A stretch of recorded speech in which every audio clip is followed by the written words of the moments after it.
Yes, boss, a very, very happy new year to all of you. 2025 should be the best year of our life. और इससे अच्छी बात क्या होगी कि हम न्यू ईयर की शुरुआत कर रहे हैं सुपर 50 FMSM रिवीजन के साथ। So guys, let's get started in today's session. आज हम करने वाले हैं एसएम का चैप्टर नंबर 1 और 2 का सुपर 50 क्वेश्चंस। और इसमें हम ध्यान रखेंगे कि 1 और 2 को साथ में ही करने वाले हैं और मोस्ट इंपॉर्टेंट क्वेश्चंस को सामने रख के करने वाले हैं। शुरुआत करूंगा पास्ट ईयर क्वेश्चन से। 2 अटेम्प्ट अभी जस्ट हुए हैं, उन क्वेश्चंस को करने की कोशिश करूंगा। उसके बाद आरटीपी एमटीपी पिछले 2-3 अटेम्प्ट के, और उसके बाद हम जाएंगे मेंटोर या टर्मिनेटर बुक के ऊपर। आपके पास इनमें से जो भी बुक है उसके question number, problem number same रहेंगे, फिर उसको डिस्कस करेंगे। 3, 4 और 5 मैं ऑलरेडी आपको इसी सीक्वेंस में करा चुका हूं, या अभी इस सीक्वेंस में आपके पास आएगी, उसके बारे में बाद में बात करते हैं। पहले 1-2 को पहले फिनिश करते हैं। एंड ऑन दिस टोन कि हमारा न्यू ईयर बेस्ट ईयर हो। आई विश कि ये साल सिर्फ सफलताओं का साल हो। आप जो भी एग्जाम दो, जो भी अटेम्प्ट लो, मतलब आपका अटेम्प्ट बेस्ट अटेम्प्ट हो और आप क्लियर करो और फ्लाइंग कलर से क्लियर करो, and you are going to rock the show. So guys, we all are champions and we are meant to be champions. So let's get started with today's questions. 1 और 2 का combined कर रहे हैं, उसके बाद बाकी बातें करेंगे। आइए, दोनों के क्वेश्चन साथ साथ आएंगे। मैंने सारे इंपॉर्टेंट मार्क कर रखे हैं। पहले May 24 का मैं क्वेश्चन पिक कर रहा हूं जो मेरे को लगता है कि अच्छे क्वेश्चंस हैं और हमारे को करके जाने चाहिए और हमारे दिमाग में होने चाहिए। और खास करके जब क्वेश्चन रीड करूंगा तो आपको ध्यान रखना है कि क्वेश्चन की रिक्वायरमेंट को आईसीआई के नीड के अकॉर्डिंग, उसकी मार्किंग स्कीम के अकॉर्डिंग, उसके एग्जामिनेशन पैटर्न के अकॉर्डिंग और एग्जामिनर की डिमांड के अकॉर्डिंग, और इंस्टीट्यूट का जो सजेस्टेड आंसर है, सजेस्टेड मतलब जो प्रिंट होके आता है वो नहीं, सजेस्टेड आंसर मतलब जो एग्जामिनर के पास जो एक गाइडलाइन सजेस्टेड आंसर जाता है, उसकी रिक्वायरमेंट को हम कैसे पूरा करें सो दैट कि हम एकदम 100% ज्यादा से ज्यादा 5 आउट ऑफ 5 वाला टाइप अपन लिख के आए। तो वो writing style, everything I am going to discuss, and I always keep on discussing because लिखना सबसे इंपॉर्टेंट है, and I hope most of you will agree with me. तो चलो बॉस, शुरू करते हैं।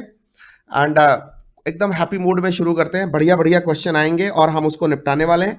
अच्छा, कई बच्चे ऐसे होंगे जिनके पास ये लिटरेचर का प्रिंट आउट नहीं होगा। प्लीज आप प्रिंट आउट के चक्कर में ना पड़ो, स्क्रीन पे करो। अभी तो क्वेश्चन करके लगाने का है, ये तो प्रैक्टिस सेशन है।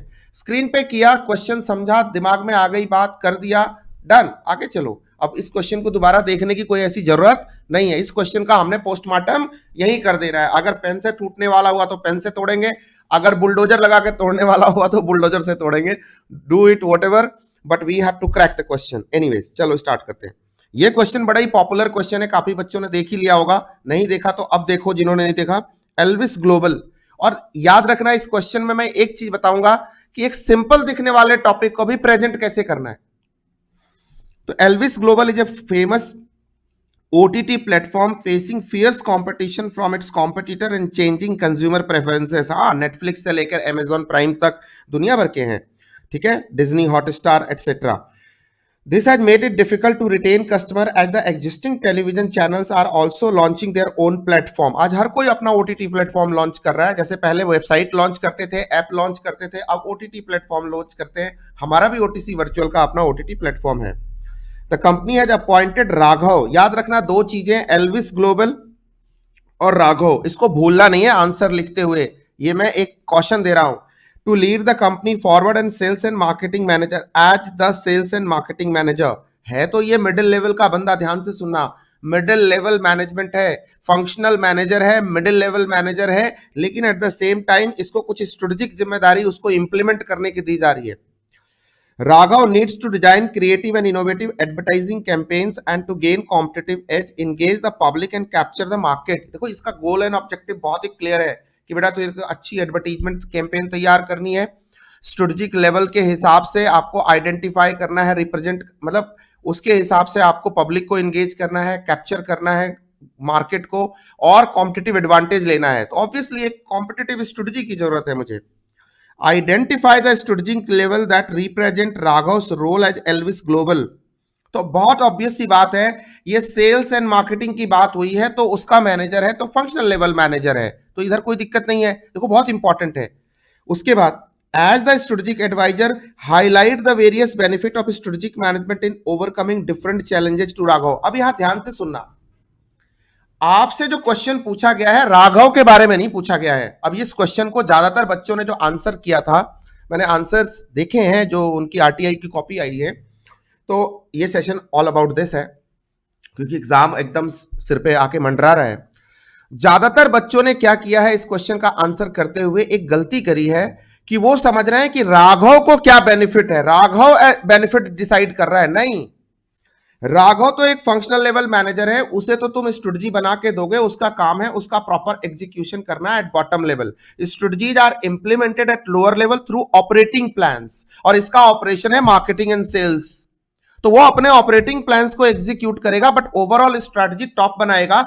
आपसे पूछ रहा है, तो here it is you who is going to decide the such a strategy that will provide Raghav as the manager, sales and marketing manager of Elvis Global, the benefit of strategic management। तो यहां देखो attitude बदल जाएगा लिखने का। सबसे पहले तो आप इसका फर्स्ट स्टेप जो लिखोगे, स्टेप नंबर 1, कि आप इस पूरी कहानी की एक ब्रीफ समरी 2 लाइन में बनाओगे, 1 या 2 लाइन की समरी बनाओगे, जिसे हम सिनॉप्सिस बोलते हैं या फैक्ट ऑफ द केस बोलते हैं। जरूर लिखना है आपको, जरूर लिखना है। उसके बाद आप डिसाइड करके बताओगे कि ये बंदा फंक्शनल लेवल का बंदा है, ये फंक्शनल लेवल मैनेजर है, तो ये फंक्शनल लेवल को रिप्रेजेंट करता है। उसके बाद फंक्शनल लेवल को आपको डिफाइन भी करना चाहिए। क्या करना चाहिए? फंक्शनल लेवल को डिफाइन करना चाहिए। मतलब a person who belongs to functional level means a middle level manager who is representing the functions like sales, marketing, advertisements, functions and some functions like finance, HR. ये बात आपको एक line में लिखनी चाहिए, एक्चुअली लिखनी चाहिए, ठीक है। As the sales and marketing manager, his responsibilities are focused on specific areas within the company, particularly on crafting and executing marketing and sales strategies। इसका यही रोल है, क्योंकि ये इसी फंक्शन को रिप्रेजेंट करता है। तो फंक्शनल लेवल डिफाइन करके अगर ये लाइन लिखते हो, that is a better answer. And then benefits of strategic management for Raghav at Elvis global. देखो ये लिखने का स्टाइल देखो, हम लोग क्या करते हैं, benefits of strategic management are 1 2 3 4 5। उसके बाद आप लिखते हो बार बार एल्विस ग्लोबल और राघव को मेंशन करते हो। बाकी सेंटेंस की फ्रेमिंग सेम रहती है। Strategic management helps Elvis global. देखो ये चीज क्या आप फॉलो करते हो? आप में से दिल पे हाथ रख के बताना कितने बच्चे ये बात फॉलो करते हैं। एकदम 12th क्लास की ये बात है, मैं सच्ची बता रहा हूं, ये 12वीं क्लास में पढ़ा था हमने। ये वही एटीट्यूड है 12th क्लास वाला जो हमको यहां पे फॉलो करना है, ठीक है। तो आपको सारे बेनिफिट जो सारे बच्चों को आता है, ठीक है, वो याद करो, पीडी टू कंट्रोल फ्यूचर, ठीक है। तो वही वाला फॉर्मूले से अपन सारे पॉइंटर्स। अच्छा, यहां 2 तरीके हैं लिखने के। एक तो जैसे आईसीआई मैट में लिखा हुआ है, पैराज में लिखा हुआ है, 6-7 पॉइंट है ऐसे बनाया हुआ है, और फिर वहां हमें हाईलाइट करना पड़ता है डायरेक्शन फॉर द फ्यूचर। अब हाईलाइट करना पड़ता है। आपने कई आंसर आईसीआई के ऐसे देखे होंगे, इसी सजेस्टेड में मैंने दिखाए हैं, इन्हीं RTPs and past year and MTPs में दिखाए हैं, जहां आईसीआई ने उस क्वेश्चन को प्रेजेंट किया है मॉड्यूल से अलग हटके। कंटेंट मॉड्यूल का है, सारे बच्चे ध्यान से सुनेंगे, प्लीज प्लीज प्लीज फोकस करो। मैं बड़े काम की बात करता हूं यार, मैं बिल्कुल बकवास नहीं करता। मैं वो बात आपको हाईलाइट कराता हूं जो मुझे पता है। मैं क्योंकि मैं अपने बच्चों की कॉपियां चेक करता हूं। मैं वो टीचर नहीं हूं कि होमवर्क भेज देना बेटा और उसको मैंने पलट के कभी देखा नहीं। होमवर्क चेक करता हूं तो मुझे पता है कि कहां गलतियां होती हैं। तो क्या है, आप क्या करते हो कि बस वही पैराज लिखते हो, और गलती से अगर आपने हाईलाइट नहीं किया की टर्म तो आपका रह जाता है। तो मैंने आपको एक तरीका बताया जो मैंने चार्ट बुक में भी बताया है, कि जैसे प्रोएक्टिव है, तो प्रोएक्टिव को आप की पॉइंट निकाल के बाहर लिखो और फिर उसको एक्सप्लेन कर दो आईसीआई की लैंग्वेज में या अपनी लैंग्वेज में जो भी है। डायरेक्शन फॉर द फ्यूचर, उसको पॉइंट बना के बाहर करो, वही है पीडी to avoid and control the future वाला फॉर्मूले से जो हम पूरा पॉइंट बनाते हैं, ठीक है। आप मेरे चार्ट पे देख लेना, टेलीग्राम पे है। एनीवेज, यही सारी बातें हैं। तो आपको इस तरह से प्रेजेंट करनी है। देखो, set realistic goals and objective to achieve it in the set companies long term goals to achieve it, ठीक है। प्रोएक्टिव है, ठीक है। उसके बाद framework for making critical decision making है, कंसिस्टेंसी इन डिसीजन मेकिंग है। उसके बाद सर बिजनेस अपॉर्चुनिटी को एक्सप्लॉयट करना है, थ्रेट को अवॉइड करना है, कंट्रोल द फ्यूचर, ठीक है। Informed and safer decision making है, इनहेंस लॉन्जिविटी एंड सस्टेनेबिलिटी है, competitive advantage and core competency build करता है, वो वाला पॉइंट है डेवलपमेंट ऑफ कोर कॉम्पिटेंसीज, ठीक है। And maintaining competitive as. देखो यहां लास्ट पॉइंट इसको बनाया, जबकि मॉड्यूल में ये टॉप के पॉइंट्स में से काउंट होता है, ठीक है। क्यों? क्योंकि उस सीक्वेंस में अल्टीमेटली वो कंक्लूड करना चाहता था, आईसीआई का आंसर कॉम्पिटिटिव एडवांटेज के साथ कंक्लूड करना चाहता था। आई एम नॉट टॉकिंग कि किसी बच्चे को बेनिफिट्स नहीं आते, सारे बच्चों को बेनिफिट्स आते हैं, बट प्रेजेंट कैसे करना है दैट इज इंपॉर्टेंट, सीक्वेंस क्या रखनी है दैट इज इंपॉर्टेंट, की टर्म को कैसे हाईलाइट करना है that is very important. And finally इसको कंक्लूड करना चाहिए या नहीं करना चाहिए। पहले बड़ी डिबेट होती थी कि सर कंक्लूजन लिखना चाहिए नहीं लिखना चाहिए, आईसीआई के सजेस्टेड में तो कंक्लूजन नहीं लिखा होता। बदले बदले से सरकार नजर आते हैं। न्यू कोर्स के अंदर आईसीआई ने बहुत चेंजेस किए हैं और उन्होंने इंट्रो, सिनॉप्सिस, डिसीजन, पॉइंटर्स, की हेडिंग्स, की पॉइंटर्स एंड कंक्लूजन, जो मेरा स्टेप बाय स्टेप का तरीका था, अगर आपको याद होगा मैंने एक प्रॉपर बुक बनाई, मेंटोर या टर्मिनेटर, तब बनाई जब आईसीआई ने इतना सिस्टमैटिक प्रेजेंटेशन स्टार्ट भी नहीं किया था, ठीक है। 3 4 5 सालों से लगभग आप लोग वो बुक यूज कर रहे हो। 2019 या 20 में बनाई थी, शायद 4 साल से आप यूज कर रहे हो। जब पहली बार मैंने स्ट्रेटेजिक मैनेजमेंट को स्टेप बाय स्टेप आंसरिंग का पैटर्न लेके इंट्रोड्यूस किया इंडस्ट्री में फर्स्ट टाइम, देखो वो चीज अब आईसीआई के हर उस लिटरेचर में धीरे धीरे दिखने लगी है। भाई वहां मेहनत करनी पड़ती है, तो हर बार जरूरी नहीं है कि जो बनाने वाला है नॉर्मली वो लोग कंपाइल कर देते हैं और कह देते हैं सजेस्टेड आंसर एक गाइडिंग आंसर है। प्रेजेंटेशन आप अच्छे तरीके से और कर सकते हैं और कंटेंट और भर सकते हैं, आईसीआई खुद कहता है ये बात। लेकिन आपको ये बात ध्यान रखनी है कि जो एक पैटर्न मैंने बताया है टर्मिनेटर बुक के अंदर या मेंटोर बुक के अंदर, दैट इज फाइनल प्रेजेंटेशन। वो लिखा तो तुमने 5 आउट ऑफ 5 मार्क्स के लिए लिखा, 100% मार्क्स सिक्योर करने के लिए लिखा। तो please follow religiously, without any if and but, without any confusion, without any doubts. Please have trust on me and my systems and my processes. You will be very happy with this attitude. ठीक है, conclusion पढ़ेंगे साहब, थोड़ा सा इससे ना अपने को पता चलेगा। हर क्वेश्चन में नहीं पढ़ेंगे बट इस क्वेश्चन में पढ़ेंगे। Through strategic management Raghav can effectively navigate the competitive challenges faced by Elvis global. देखो भाई सिंपल सी बात है, इसीलिए तो बेनिफिट्स होते हैं। By providing clear direction, encouragement, a proactive approach, guiding critical decision, identifying new opportunity, defending. देखो क्या कर रहा है वो, सारे पॉइंट्स को जो ऊपर बेनिफिट्स में लिख के दे रहा उसका बहाना लेके उसको दोबारा से रिपीट कर रहा है और एक पूरा पैराग्राफ बना दिया, ठीक है। इनेबल्स द कंपनी, सारे बेनिफिट्स लिखे, enables the company to achieve and sustain competitive advantage. क्योंकि आपसे यही तो पूछा गया था कि भाई आप क्या ऐसा सजेस्ट करोगे जिससे उसको कॉम्पिटिटिव एज होगा, ठीक है, यही तो आपने बोला था उसको। The comprehensive approach will allow Raghav to design innovative advertisement campaign that engages the public, capture the market and drive the company forward। और यहां क्वेश्चन का जो पार्ट था ना, क्वेश्चन को ही रिपीट कर दिया यहां पे और इससे कंक्लूड कर दिया। कंक्लूजन क्या है, जो ऊपर मैंने बताया ना उसका ये रबड़ स्टैम्प डाल के ना, सील मुहर डाल के सिग्नेचर है चार्टर्ड अकाउंटेंट का। यहां आप सिग्नेचर कर रहे हो, यस जो मैंने ऊपर बोला उसको एक लाइन में सुनो, उसको 2 लाइन में सुनो, ऐसे एक छोटे से सेंटेंस में सुन लो जो ऊपर बोला उसकी समरी, की पॉइंट्स को कॉपी पेस्ट करके इधर लिखने का और लास्ट में क्वेश्चन से ही कंक्लूड कर देने का। यही बेटा तेरा क्वेश्चन था, यही मैंने निपटा दिया। तेरे को कॉम्पिटिटिव एज चाहिए था, तेरे को सेल्स एंड मार्केटिंग कैंपेन को अच्छे से एग्जीक्यूट करवाना था सो दैट कि ज्यादा से ज्यादा कस्टमर आए, मार्केट शेयर बढ़े और कॉम्पिटिटिव एज मिले। लो भाई ऊपर इन पॉइंट्स के रेफरेंस से मैंने ये सब कंक्लूड कर दिया। सोचो तुमको 5 आउट ऑफ 5 देने से ब्रह्मा भी रोक दे अगर, तो मैं अपना नाम ओम त्रिवेदी से बदल के कुछ और कर दूंगा, ठीक है। जस्ट डू दिस, ठीक है। एक सेकेंड देना, थोड़ी सी स्टूडियो में कोई इश्यू है, इसको मैं फिक्स कर लूं पहले, एक सेकेंड।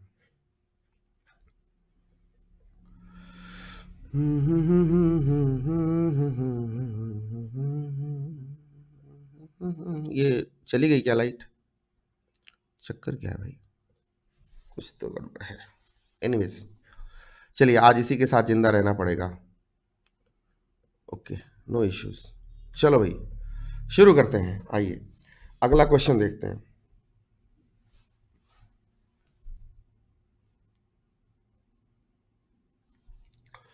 ये क्वेश्चन भी अच्छा है। Explain how organisations can effectively manage strategic uncertainty. आपको पता है ना ये बहुत इंपॉर्टेंट टॉपिक है, इसमें अमेंडमेंट्स भी हैं, ठीक है।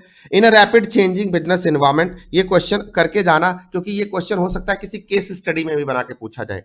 ये लाइन लास्ट में ना दूसरे तरीके से प्रेजेंटेड होगी, मैटर यही रहेगा, लाइन यही रहेगी। आपको एक्चुअली बताना है कि की अप्रोचेस टू मतलब डीलिंग विद स्ट्रेटेजिक अनसर्टेनिटी क्या है, ठीक है।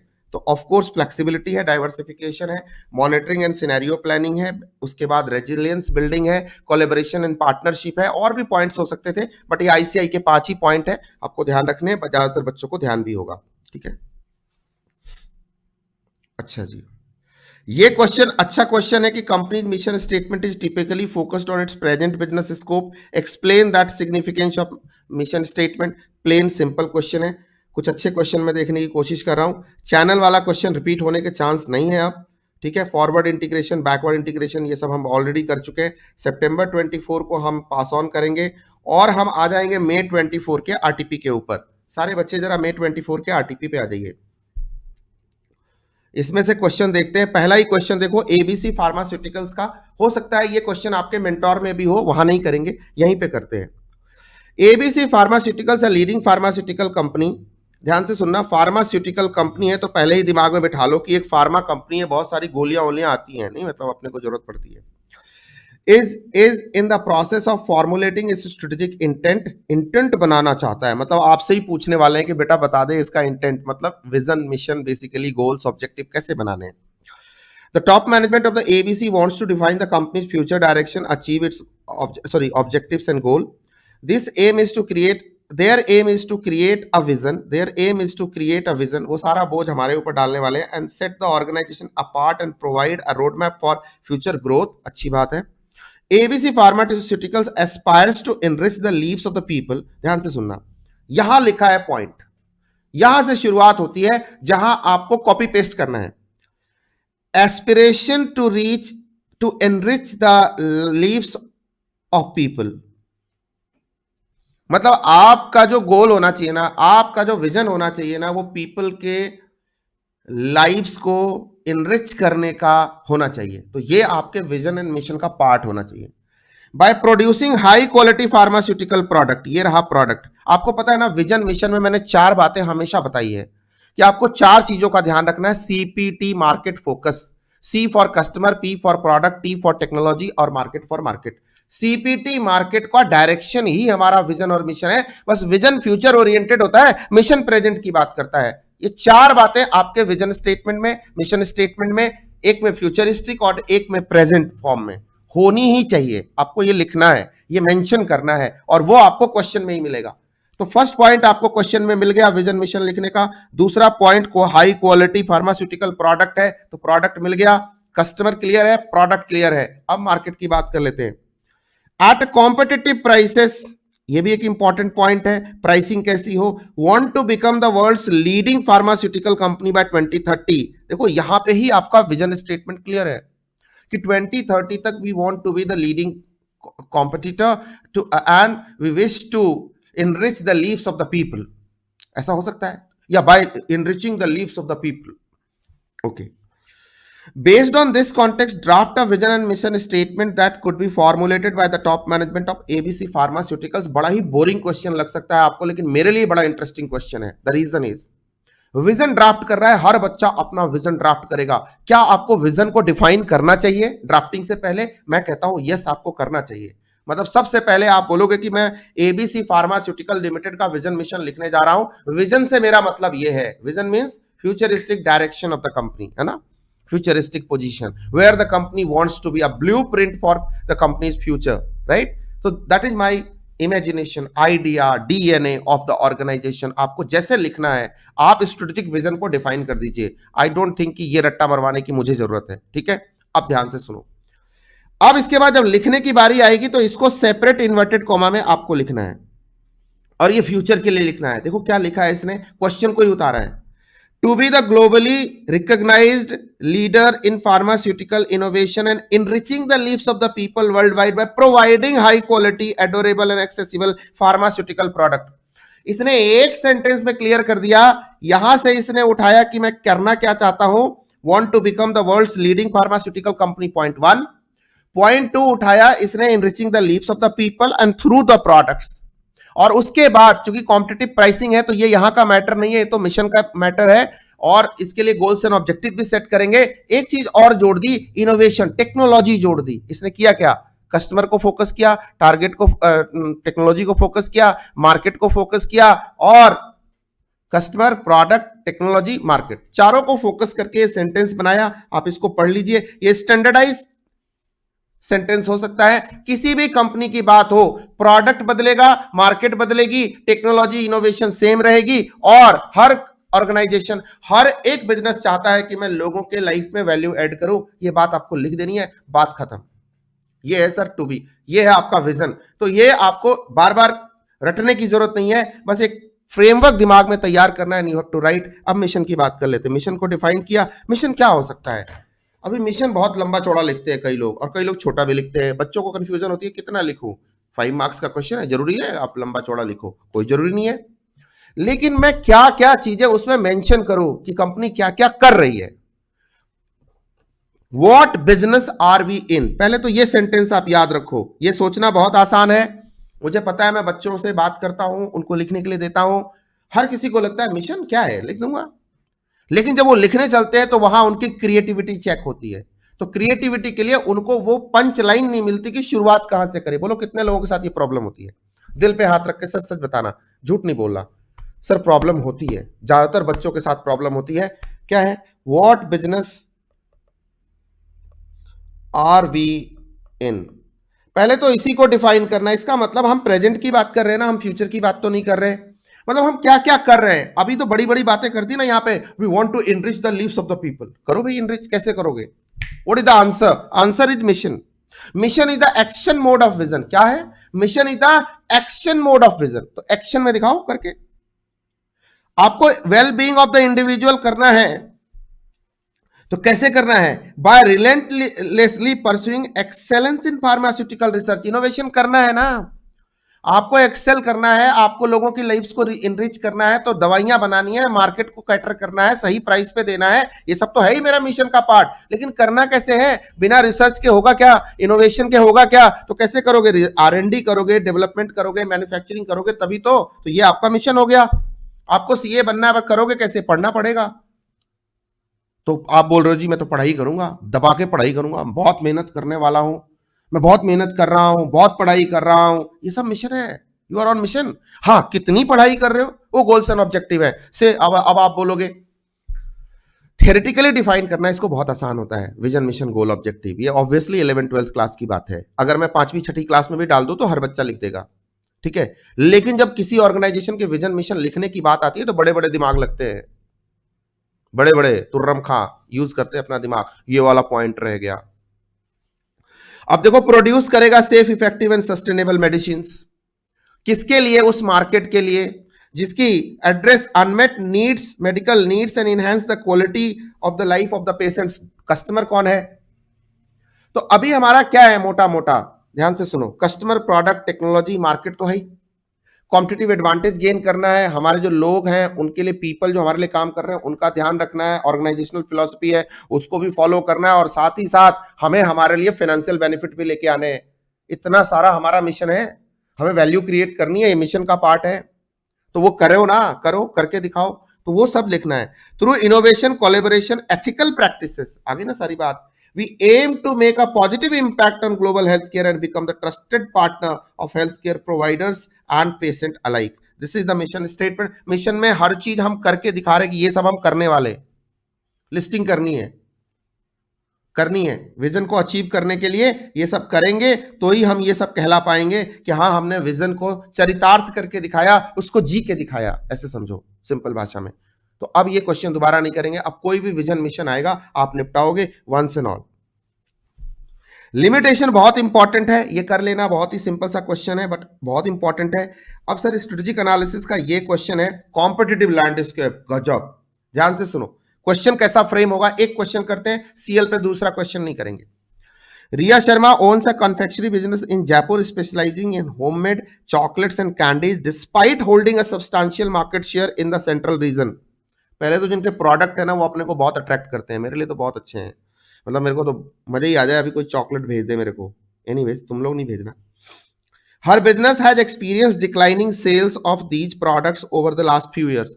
जब भी लिमिटेशन पूछेगा ना तो पहले बड़ी कहानी बनाएगा, उसके बाद कहेगा जी डिक्लाइन हो रही है। कांड हो गया उसके साथ। Concerned about the market dynamics, Riya consulted a management expert for guidance. अब यहाँ पता है क्वेश्चन का जो फ्रेमिंग है ना, आईसीआई का पुरानी माइंडसेट से किया हुआ है। ठीक है, यहां बिल्कुल नहीं लिखना चाहिए मैनेजमेंट एक्सपर्ट, यहां लिखना चाहिए strategist. Management is an traditional concept, strategic management is a modern concept. तो here I think the person who has made this question, has created this question, is of the traditional mindset. He is not a modern person like you. आप 21st century के CA बनने वाले हो, आपको ये बात ध्यान रखनी है, लिखना चाहिए था स्ट्रैटेजिस्ट फॉर गाइडेंस। समझ रहे मेरी बात? द कंसल्टेंट, अब आपको लगेगा सर इतनी बाल की खाल क्यों निकाल रहे हो, पता है क्या, इतने से बहुत बात बदल जाती है। There is a big difference between management and strategic management, huge difference. वो अलग बात है कि हमारा आईसीआई अभी उस लेवल पे स्ट्रैटेजी हमें पढ़ा ही नहीं पा रहा है, ना फाइनल लेवल पे ना इंटर लेवल पे। वो strategic financial management, advance financial management, advanced अपना कॉस्ट मैनेजमेंट पढ़ाते तो जरूर है, लेकिन वहां वो कॉस्ट मैनेजमेंट ही पढ़ा रहे होते हैं। वो एडवांस्ड और स्ट्रेटेजिक वर्ड जो लगाते हैं ना, उसको वो जी नहीं पाते। अब यहां उनको ठीक करना पड़े, क्यों? क्योंकि 25 साल पुराना सिलेबस पढ़ाओगे तो यही होगा। मॉडर्निटी अभी भी आईसीआई के स्कोप से बहुत दूर है, बट इससे आपका क्या लेना देना, एग्जाम सिर पे है, भूल जाओ। ठीक है, बट आपके जनरल नॉलेज के लिए बताना एज अ मेंटोर मेरी जरूरत है। The consultant recommends a comprehensive understanding of the competitive landscape.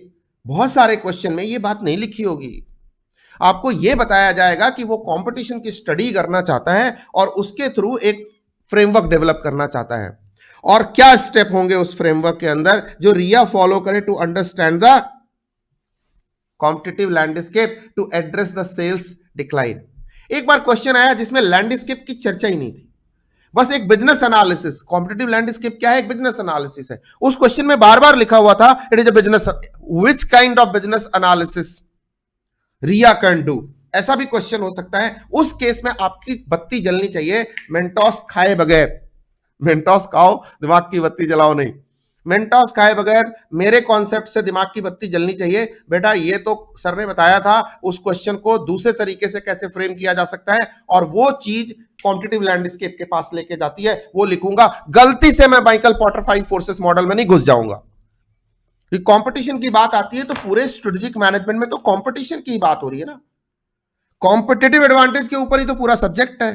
तो कंपटीशन तो कई जगह डिस्कस होता है, तो आप तो फिर कोई भी कॉन्सेप्ट उठा के लगोगे उससे दनादन दे दनादन। हर कॉन्सेप्ट के अपने कुछ की टर्म्स है, उससे वो पहचान में आ जाती है। जब इंडस्ट्री कंपटीशन की बात होगी, इंटेंसिटी ऑफ कंपटीशन की बात होगी, तो 5 फोर्सेस मॉडल पे पहुंचोगे। लेकिन एक बिजनेस को अपना कंपटीशन एनालिसिस या बिजनेस एनालिसिस की बात होगी, जिससे उसको कंपटीशन को समझना है और कॉम्पिटिटिव स्ट्रेटजी बनानी है, तो उसके लिए कॉम्पिटिटिव लैंडस्केप की बात होगी। आई होप आप मेकिंग पॉइंट। उसके बाद identify the competitor, understand, determine the strength and weaknesses and put all the information together. अब इस आंसर में एक लोचा है, पूछो क्या? आप इस आंसर को ऐसे नहीं लिखोगे, अगर ऐसे आपने लिखा तो नंबर कटेंगे 2 की। ये आरटीपी का ही आंसर है। इंस्टीट्यूट ने पहले ही बोल रखा है कि मेरे आरटीपी और सजेस्टेड के जो आंसर है वो मॉड्यूलर आंसर है। एक मैं हिंट के तौर पे एक आंसर देता हूं कि बेटा ये है मोटा मोटी, लेकिन ये जरूरी नहीं कि मैं जो असेसमेंट करूंगा, जो मार्किंग स्कीम होगी, जो मेरा एग्जामिनर को जो मैं कॉपी दूंगा चेक करने के लिए, और उसको जो मैं सजेस्टेड बना के दूंगा, जरूरी नहीं कि वही हो। तो मार्किंग स्कीम के हिसाब से आप बच्चे बताइए यहां क्या मिसिंग है, जरा कमेंट करके बताइए। वीडियो के जिस भी पार्ट में हम 28 मिनट 30 सेकंड के आसपास पे है, आप लोग मार्क करके टैग करके प्लीज बताइए इस वीडियो के नीचे कमेंट करके, और कि यहां पे क्या चीज मिसिंग है जो आपको लग रही है जो आईसीआई ने मिस किया है। मैं बताऊं क्या मिसिंग है? आपको याद है, आप अपना स्टडी मैट उठा के देखो जरा, फटाफट अपना मेन बुक उठा के देखो कॉम्पिटिटिव लैंडस्केप का। मैं नहीं निकाल रहा, आप निकालो, थोड़ी सी एक्टिविटी करो। वहां हर एक टॉपिक के नीचे, हर एक पॉइंटर के नीचे 2-2 3-3 4-4 क्वेश्चन लगाए हुए हैं, और पता है वो क्वेश्चन ही इस बात की गारंटी है कि आपको नंबर दिया जाएगा या नहीं दिया जाएगा। ये सब बातें, जैसे इसमें लिखा है do they offer great product, do they utilize marketing in a way, इसमें लिखा है थोड़ा बहुत 2-3 क्वेश्चन, बट इन सब के क्वेश्चन मिसिंग है यहां पे आंसर में। और आईसीआई उस क्वेश्चन को ना लिखने के बाद इसमें 2.5 नंबर देगा, और लिखने के बाद इसमें 5 नंबर देगा, खुद आईसीआई देगा। ये आईसीआई की मार्किंग स्कीम का पार्ट है, आई एम टेलिंग यू। तो वो क्वेश्चन आपको लिखने हैं। जैसे आइडेंटिफाई द कस्टमर, देखो कैसे होता है, हम how to deal with competition के कुछ पॉइंट्स मैंने अपने चार्ट बुक में आपको लिखवाए हुए हैं। who are the competitors, how many are they, what kind of product and services do they have, what is their financial strength, what kind of manpower do they have, what is their cost structure, what is their price structure, what is their competitive advantage, what is their futuristic strategy, what kind of distribution network do they have, what is technological innovation capability do they have. मतलब हमारे competitor के पास क्या है और क्या नहीं है पूरा रिसर्च करना। वो सारे क्वेश्चन आपको आइडेंटिफिकेशन वाले आइडेंटिफिकेशन में, अंडरस्टैंडिंग वाले अंडरस्टैंडिंग में, स्ट्रेंथ को बताने वाले स्ट्रेंथ के अंदर, वीकनेस को बताने वाले मतलब इंटरनल फैक्टर से रिलेटेड उस ऑर्गेनाइजेशन के स्ट्रेंथ एंड वीकनेसेस को, वो क्वेश्चन यहां पे और यहां पे लगाने और put all the things together so that you can determine your competitive strategy. सब लगा के आंसर करना है। This is the difference between this. तो कई बार आप ये लड़ने के लिए मत चले जाना इंस्टीट्यूट के पास कि आपकी आरटीपी का आंसर ये था, इंस्टीट्यूट आपको मॉड्यूल निकाल के दिखा देगा। सॉरी, लेकिन आपको बताना था। आरटीपी सितंबर वाला आ जाओ, सारे आरटीपी करते जाओ, ये मत सोचो कि क्या जरूरी है और क्या जरूरी, सब जरूरी है भाई, सब बढ़िया है। हाँ जी, ये क्वेश्चन देखो, ये अच्छा है, अच्छा है, अच्छा क्वेश्चन है। Tech Innova rapidly expanding technology company aims to lead in AI and machine learning. मुझे क्यों लग रहा है, क्योंकि ये सब ना हॉट टॉपिक है। क्यों मैं हमेशा कहता हूं जो लेटेस्ट कॉन्टेम्प्रेरी इशू है इंडस्ट्री के, आईसीआई उस पर क्वेश्चन पूछने में बिल्कुल झिझकता नहीं है। इसमें से एक क्वेश्चन ये हो सकता है, with recent growth the company is evaluating which organizational structure will best support its vision for innovation and leadership in AI technologies. They are considering three options: the functional and divisional relationship for max specialization, the horizontal relationship for flat collaboration management, and the matrix relationship for cross functional team. पढ़ा है ना आपने ये तीनों? मतलब horizontal, vertical आपने structure पढ़ा है। वर्टिकल स्ट्रक्चर मतलब बोलो, functional structure, divisional structure is vertical structure. Horizontal structure means जहां लाइन ऑफ अथॉरिटी कैसी होगी, पैरेलल होगी, पैरेलल होगी। जैसे कि हम जब मैट्रिक्स बनाते हैं उसके अंदर इसको यूज करते हैं, और मैट्रिक्स मतलब full matrix, cross functional task force. Which of these relationships, functional and divisional, horizontal or matrix, will most effectively achieve Tech Innova Inc.'s strategic goal and why? बताइए कौन सा स्ट्रक्चरल वो सूट करेगा इसको। इसकी पूरी स्टोरी देख के आप बताने की कोशिश कीजिए। जहां भी प्रोजेक्ट होंगे, ध्यान से सुनिएगा, कोई भी कंपनी, खास करके टेक्नोलॉजी कंपनी, जब भी वो प्रोजेक्ट करती है, जब भी वो प्रोजेक्ट करती है तो उसको कौन सा स्ट्रक्चर सूट करता है? मैट्रिक्स स्ट्रक्चर सूट करता है। जब वो सिंगल हायरार्की में चलती है उसको कौन सा सूट करता है? फंक्शनल। ठीक है, तो अगर वो डाइवर्सिफाई करेगी तो उसको हॉरिजॉन्टल। तो डिपेंड करता है डिफरेंट सिचुएशन के अंदर, वर्टिकल होगा, हॉरिजॉन्टल होगा या क्या होगा। ठीक है, जब वो बहुत ज्यादा डाइवर्सिफाई करती है, कॉन्ग्लोमेरेट बन जाती है, तो एसबीयू स्ट्रक्चर सुटेबल है, या मल्टी डिविजनल स्ट्रक्चर उसके लिए सुटेबल है। यहां पे क्या है? The matrix relationship is the most effective structure of Tech Innova Inc. to achieve its vision of leadership in AI technology. This structure promotes cross-functional collaboration, essential for managing complex AI projects. देखो यही word की था, project. मैंने जो बोला आपको, ये आपको चैप्टर 5 से भी सीखना है और वहां भी सीखा है आपने। जब भी प्रोजेक्ट की बात होगी, और मैंने आपको कौन से प्रोजेक्ट के रेफरेंस से पढ़ाया था, ये टॉपिक याद है आपको? सेंट्रल विस्टा प्रोजेक्ट, जो मोदी जी का पार्लियामेंट हमने बना, इंडिया का पार्लियामेंट मोदी जी ने बनवाया है। ठीक है, पहली बात कि मैं किसी नेता का नाम लूं तो प्लीज आप अपने को पॉलिटिकली एफिलिएट मत करना। मैं क्लास में बार बार डिस्क्लेमर देता हूं, टीचर क्या कोई पॉलिटिकल ओरिएंटेशन नहीं होना चाहिए। पॉलिटिक्स एंड रिलीजन से टीचर को दूर रहना चाहिए। ये इमोशनल ब्लैकमेलिंग का टूल है जो लोग इस्तेमाल करते हैं ना, इमोशनल ब्लैकमेलिंग के लिए। मैं ऐसे टीचर से पढ़ा हूं जिन्होंने कभी इन चीजों की बात नहीं करी। वो स्ट्रैटेजी पढ़ा रहे तो स्ट्रेटेजी की बात करते हैं, फाइनेंस पढ़ा रहे तो फाइनेंस ही भगवान है हमारा। अभी हम सीए बनना चाहते हैं तो मां सरस्वती सबसे बड़ी भगवान है, और सीए की डिग्री और आईसीआई हमारा एकदम माई बाप भगवान सब है। ये मान के तैयारी करो भाई, डिग्री लो। उसके बाद ये रिलीजन, पॉलिटिक्स, ये पर्सनल फीलिंग है। मेरी अलग हो सकती है, आपकी अलग हो सकती है, किसी और बच्चे की अलग हो सकती है। हमें किसी के तार नहीं छेड़ने अननेसेसरी, उससे डेविएशन होता है। इसलिए मैं ये सब इंस्ट्रक्शन आपको देता रहता हूं क्लास के अंदर। And fostering innovation, by integrating expertise from various department. हम करते क्या है मैट्रिक्स स्ट्रक्चर के अंदर, आपको भी पता है, वर्टिकल हॉरिजॉन्टल दोनों का मिक्स होता है, ड्यूअल अथॉरिटी होती है, ड्यूअल रिलेशनशिप होता है, रिलेशनशिप नहीं, ड्यूअल रिपोर्टिंग सिस्टम होता है। और हम प्रोजेक्ट पे जाते हैं, एक कॉमन टीम बनाते हैं, हर डिपार्टमेंट से लोगों को लेते हैं, उनकी सैलरी भी इनफैक्ट अपोर्शनमेंट जब होती है तो अलग अलग डिपार्टमेंट को होती है, ठीक है। कॉस्टिंग एंड वो भी मुश्किल हो जाता है, accounting. Into temporary task based team, the matrix relationship supports dynamic project management and aligns well with the company's strategic goal for advancing AI technology. Despite its complexity, this approach provides the flexibility and collaboration necessary for leading edge AI and ML focus. That's clear. अब उसके बाद इन्होंने क्या किया है, तीनों को define कर दिया है, ठीक है, उनके लिमिटेशन ड्रॉबैक के साथ ब्रीफली।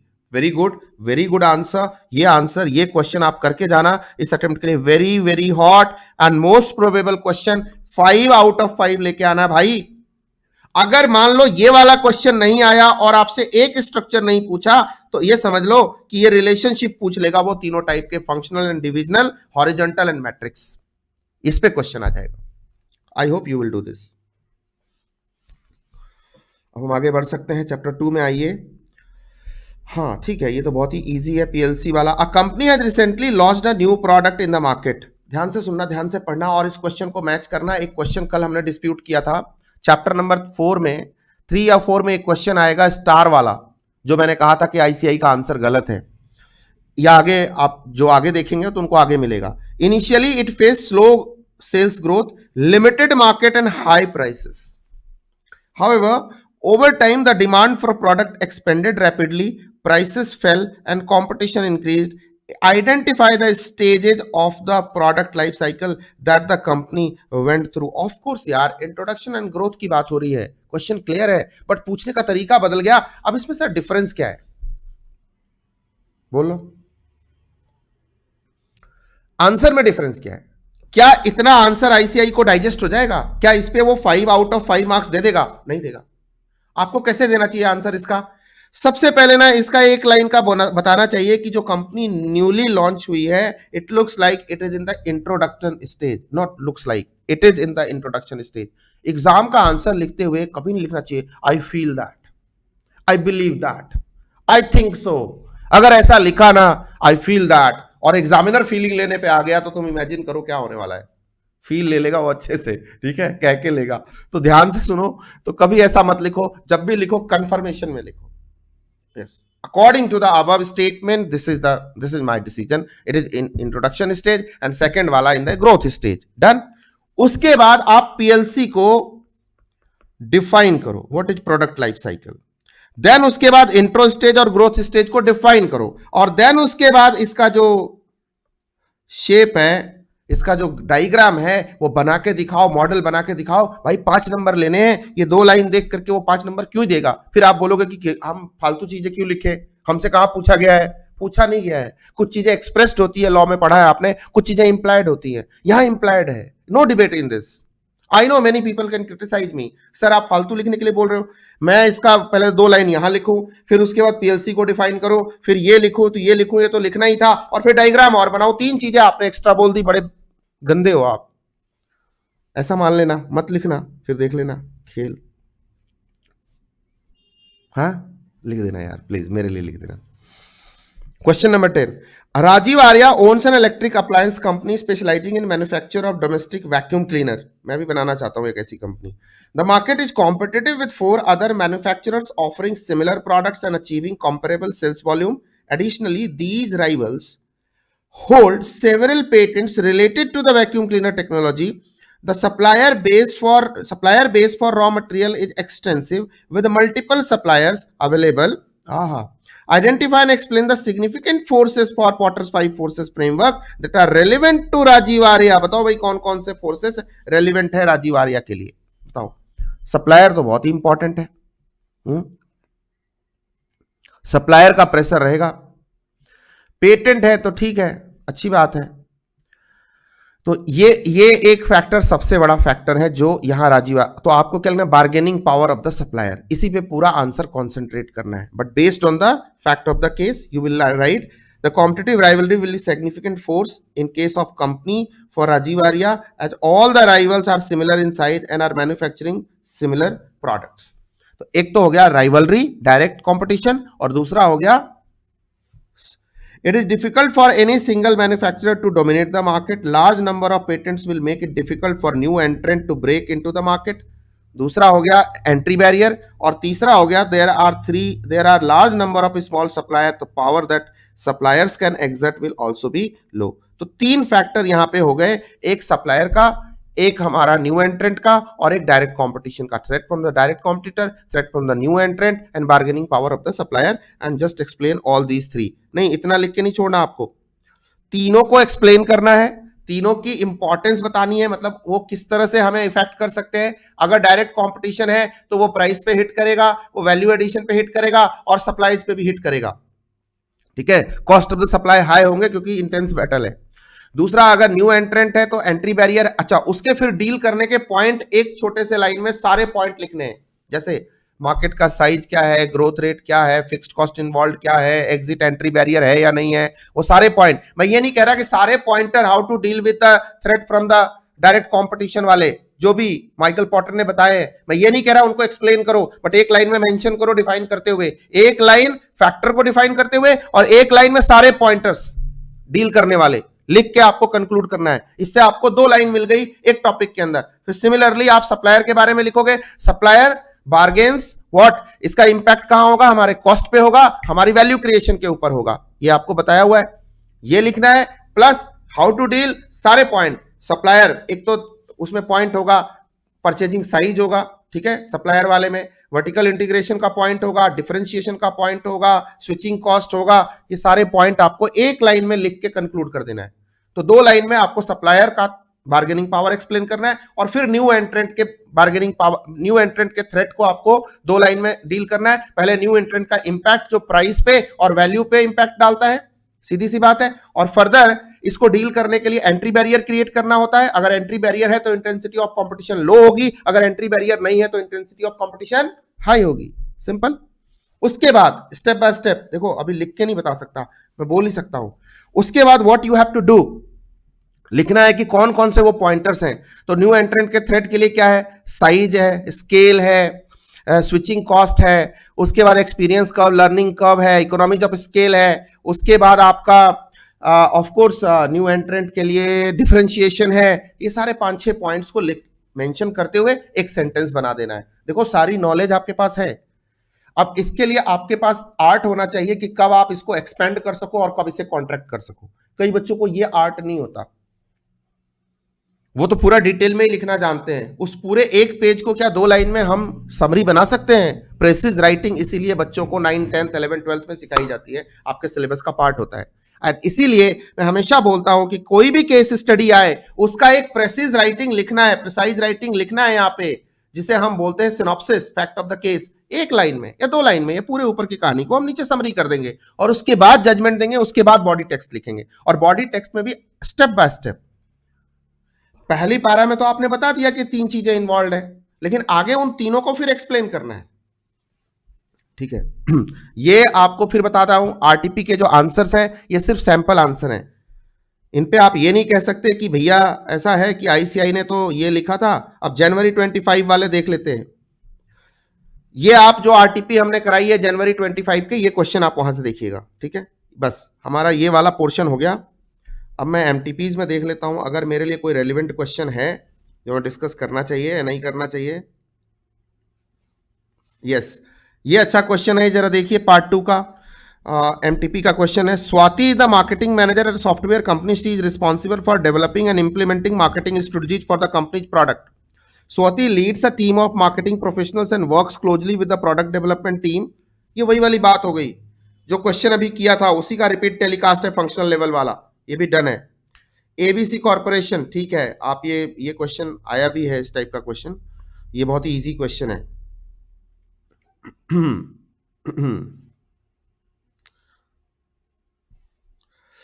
ये क्वेश्चन देखो, ये बड़ा ही कई बार आ चुका है ना, एक बार आ भी चुका है, बट फिर भी ये आ सकता है, इसके आने के चांसेस हैं. आरटीपी में नहीं, आरटीपी में 2 बार आ चुका है ये question. You are a strategic manager for a tech company launching a new smartphone model. The company wants to target tech-savvy consumers who value innovation and cutting-edge technology. अच्छी बात है. Using the concept of customer behavior या consumer behavior, develop a marketing strategy to promote the new smartphone. अरे वही external influence, internal influence, decision making and post decision making process. ये वाला diagram इसको explain कर रहा है. बट ये है बहुत इजी, बट आने के लिए कभी भी एग्जाम में आ सकता है. रहना है तैयार और busy. Strategic group mapping I think एकदम आता है सबको.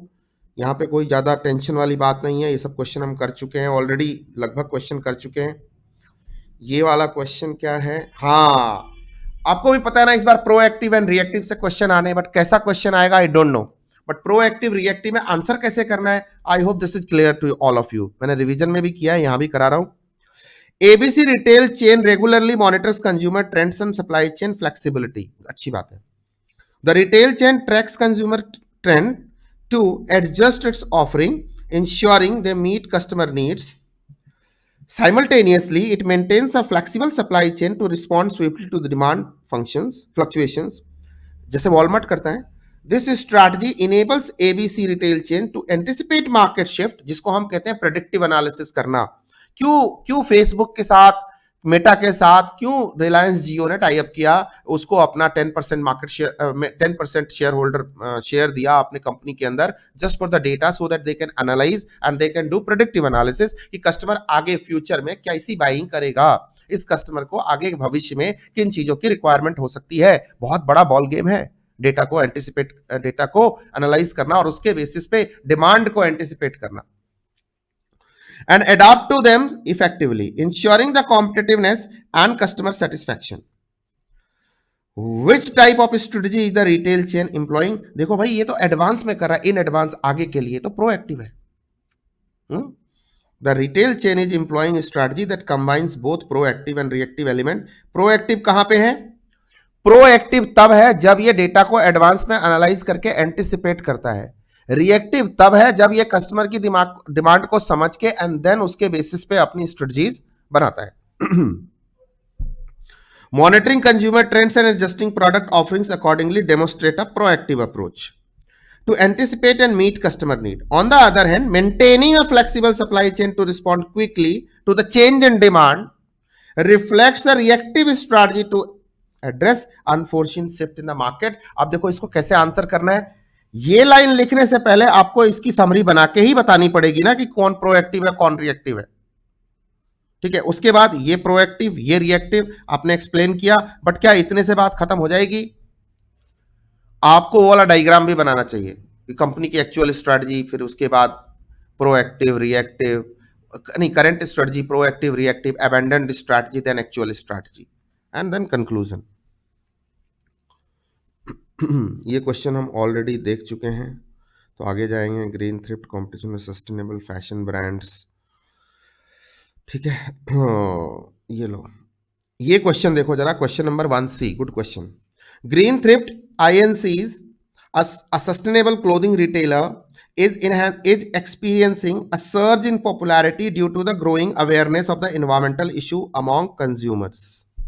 ठीक है, आई होप कि अब किसी बच्चे को क्वेश्चन की प्रेजेंटेशन का कोई डाउट नहीं है. अब हम लोग सब डिस्कस क्या कर रहे हैं? Variety of questions. The company specializes in selling second hand clothing and upcycled garments, offering an eco friendly alternative to traditional fast fashion. अच्छी बात है. A major concern for green thrift, यहां से शुरू हुआ, is the emergence of new sustainable fashion brand in the market. New entrant, भैया, new entrant. पहला, these brands focus on using organic and recycled material as well as ethical manufacturing practices which align with the value of environmentally conscious consumer. Substitution भी आ गया. Okay. Identify and explain the competition of the new sustainable fashion brand fall under which category of Michael Porter 5 forces model. So sir, ये तो threat of new entrant है अगर मैं बात करूं brand की. ठीक है, competition from the new entrant fashion brand falls under the threat of new entrants category of Michael Porter 5 forces model. Competition analysis. These new entrants pose a threat to existing sustainable clothing retail like Green Thrift INCs by increasing competition and potentially eroding market share. The emergence of new brand focusing on the using organic and recycled material along with the ethical manufacturing practices align with the value of environmentally conscious consumer, making them a strong competition in the sustainable fashion market. ये तो बात हो गई इसको explain करने की। क्या इतने से हमारी बात खत्म हो जाएगी? क्या इतने से मेरा आंसर कंप्लीट हो जाएगा? क्या आईसीआई इसको 5 आउट ऑफ 5 में पूछने वाला है? नहीं, वो पूछेगा, इसमें एक सेंटेंस जोड़ेगा। सारे बच्चे ध्यान से सुनेंगे, यहां पे मुझे फोकस करके, यहां पे वो सेंटेंस सुनेगा कि भाई माइकल पॉटर के बता तो दिया आपने कि ये threat from the new entrant है, how to deal with it. तो वो पॉइंटर यहां पे जरूर लगाएगा, क्योंकि उसके बगैर 5 आउट ऑफ 5 देने का कोई लॉजिक नहीं बनेगा। इतनी सी बात के लिए तो सिर्फ 2 नंबर का क्वेश्चन बनाया जा सकता है। This is an MCQ, practical MCQ, case based MCQ. तो आपको आंसर कैसे करना है? इसकी समरी के बाद new एंट्रेंट, threat from the new एंट्रेंट, threat from the new एंट्रेंट को एक्सप्लेन करना है ग्रीन थ्रिफ्ट के रेफरेंस से। उसके बाद सारे पॉइंटर्स लगाने हैं। जैसे पहला है कैपिटल रिक्वायरमेंट, आपको याद ही होगा।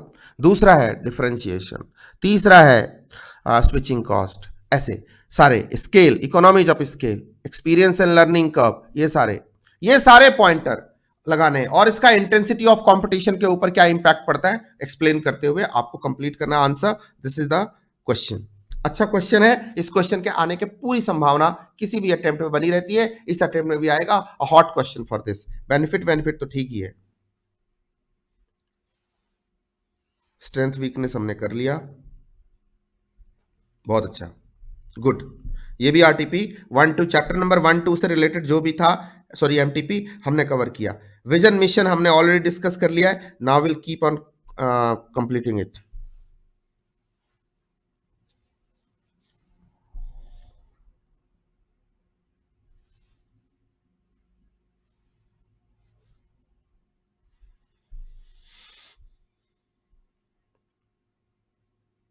यस, एक क्वेश्चन जो मैं बहुत दिन से सोच रहा था कि ये कराना है, ये ऑफ कोर्स ये चैप्टर नंबर 1 का है, या बोल दें कि पूरी बुक का क्वेश्चन है।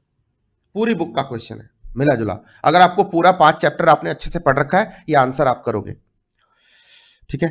XYZ corporation operates in a diverse range of industry including fashion, lifestyle etcetera. मतलब कॉन्ग्लोमरेट है, ये कॉन्ग्लोमरेट है, बड़ी कंपनी है। Corporate level, business level, functional level type का स्ट्रक्चर होगा यहां पे। The company is seeking to hire a suitable CEO, जिसको ये सब देखना है। As the HR consultant of XYZ Corporation, you have been tasked with outlining the activities involved in the role of CEO of XYZ Corporation. CEO sitting at the corporate level, entrusted with the responsibility to formulate corporate strategy, to manage portfolio of businesses, to allocate resources, to take strategic decision, to set the vision, mission, goal and objective of the corporation, etc. इतनी बातें तो दिमाग में आ गई होंगी, है ना? Because he is handling a profit centre. And allocate resources में आ जाएगा इन्वेस्टमेंट भी, ग्रोथ अपॉर्चुनिटीज भी कहां कहां होंगी, एक्सपेंशन भी, working on the growth design, direction, extent, pace and timing of the growth भी। Are you getting my point? ये सारी बातें आ गई। Identify the strategic level associated with the role and list the activity it encompasses. याद करो, एक मैंने एप्पल का एक क्वेश्चन आप लोगों से कराया था अपने टेस्ट में, चैप्टर 1 के टेस्ट में, जिसमें लगभग यही क्वेश्चन मैंने पूछा था। ऑब्वियसली उसमें तीनों फंक्शन के थे, लेकिन उसमें पहला पार्ट यही था। The role of chief executive pertain to corporate level, ठीक है, but after this summary. The corporate level define करो।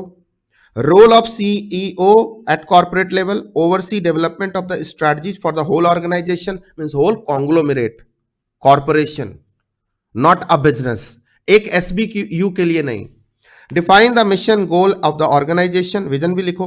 Determine the business it should be in, allocating resources, formulating and implementing strategies that spans individual businesses, मतलब strategic business units के लिए strategy बनाना।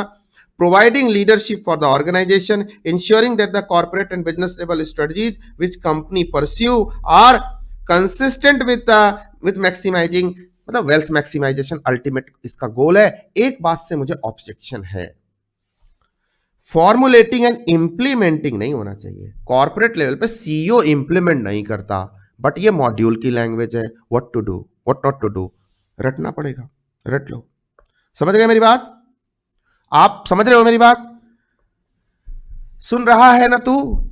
बहुत ही simple है। आप खुद सोचो ना, आप इतने ज्ञानी लोग हो, आपको इतनी नॉलेज दी गई है कि strategies are formulated at top level and implemented at lower level through operating plans.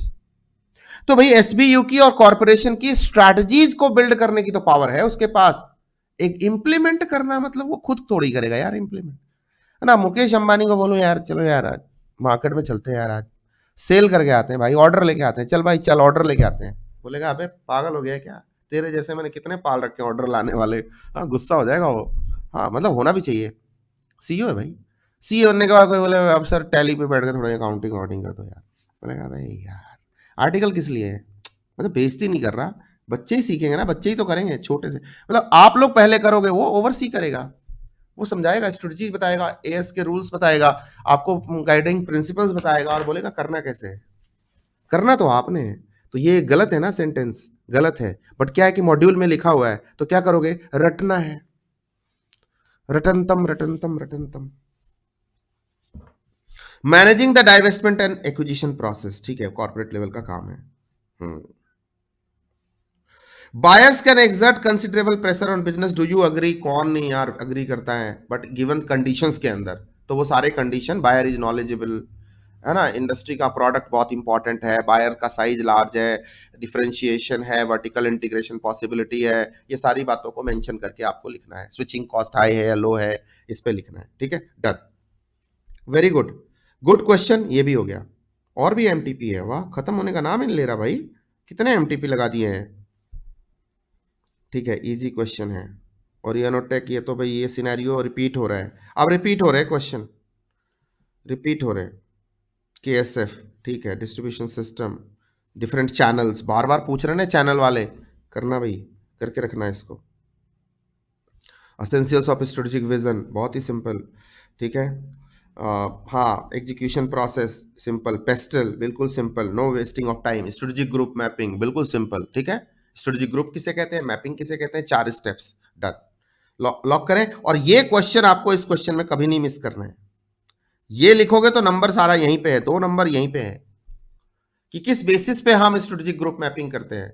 Identify the competitive characteristics, this is main idea, यही याद रखना होता है, बाकी तो आसान है, बाकी में क्या है, 2 वेरिएबल मैप पे प्लॉट करना है, हर फॉर्म को जो है उसको स्ट्रेटेजिक स्पेस उसकी डिटरमाइन करनी है और सर्कल ड्रॉ करना है, ये भी कोई लिखने की बात होती है क्या, लिखने की बात यहाँ पे है, लिखना तो ये भी होता है, बट ये सबको पता है कि ये है। तो अगर 5 मार्क्स है तो 2 नंबर सीधे यहीं पे हैं, बाकी 2 यहाँ पे है और एक ऊपर है, ऐसा है इसका डिवीजन। तो I think this is done. अब एक बार टर्मिनेटर बुक के ऊपर आ जाओ।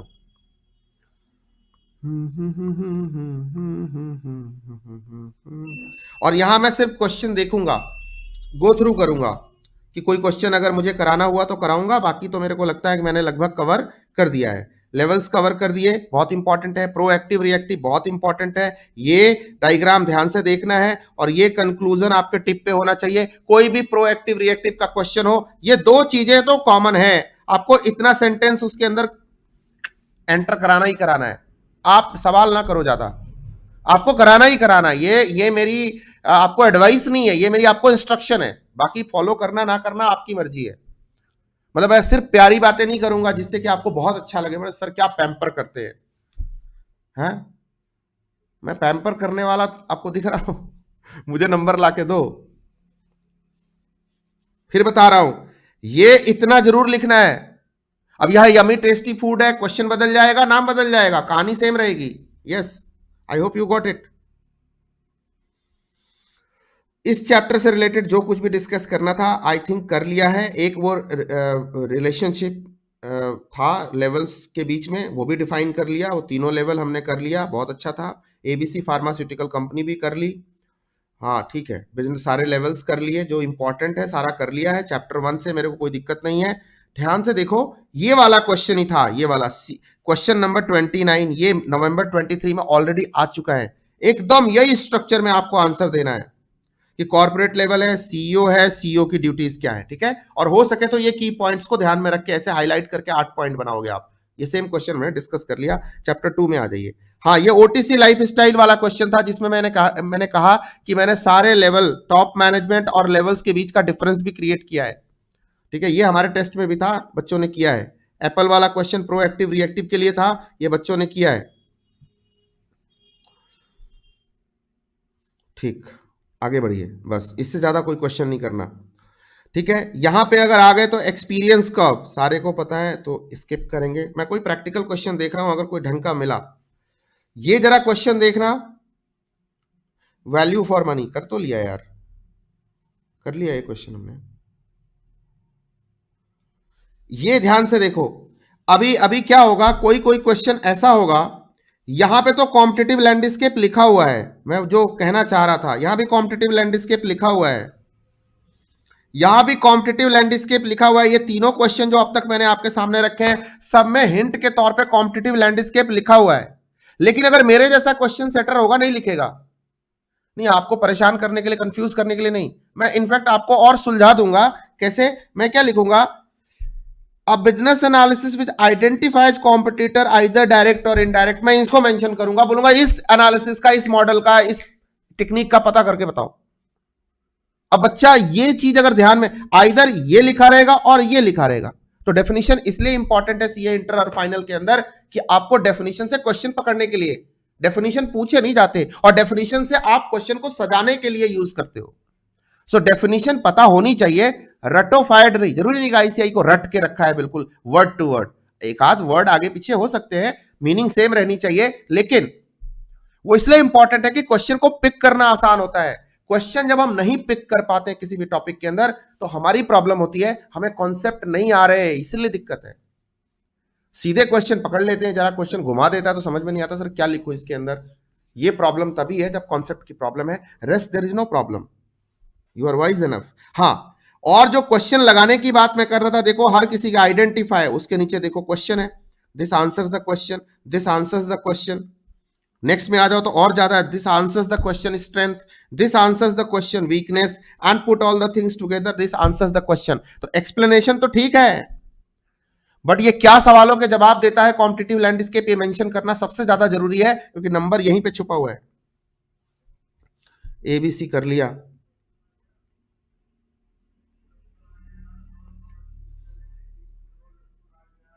ये क्वेश्चन आप जरा कर लेना होमवर्क।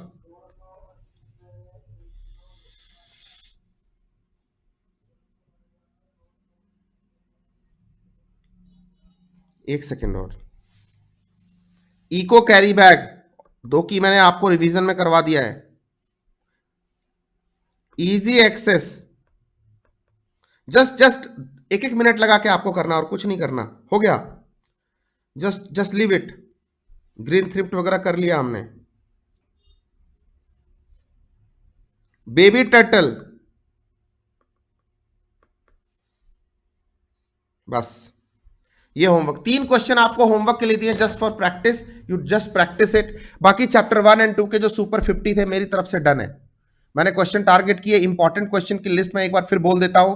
चैप्टर 1 के अंदर आपको प्रोएक्टिव रिएक्टिव स्ट्रैटेजी ध्यान रखना है, limitation of strategic management, vision mission drafting, levels corporate level और नेटवर्क रिलेशनशिप, 5 टॉपिक है, ध्यान रखने हैं। चैप्टर 2 के अंदर issues in strategic analysis, pastel, why companies go global, उसके बाद इंटरनेशनल एनवायरनमेंट एक टॉपिक है, पीएलसी एक्सपीरियंस कर्व में से एक क्वेश्चन, 5 फोर्सेस, उसके बाद कस्टमर बिहेवियर वाला क्वेश्चन और कॉम्पिटिटिव लैंडस्केप। ये चीजें आपको ध्यान में रखनी है, इनसे क्वेश्चन 2 क्वेश्चन 1-2 एमसीक्यूज यहां से रहेंगे। इतने टॉपिक के अंदर कोई एबीसी एनालिसिस करने की जरूरत नहीं है, एकदम टिप पे है क्वेश्चन, उसी को फोकस करके मैंने कराए।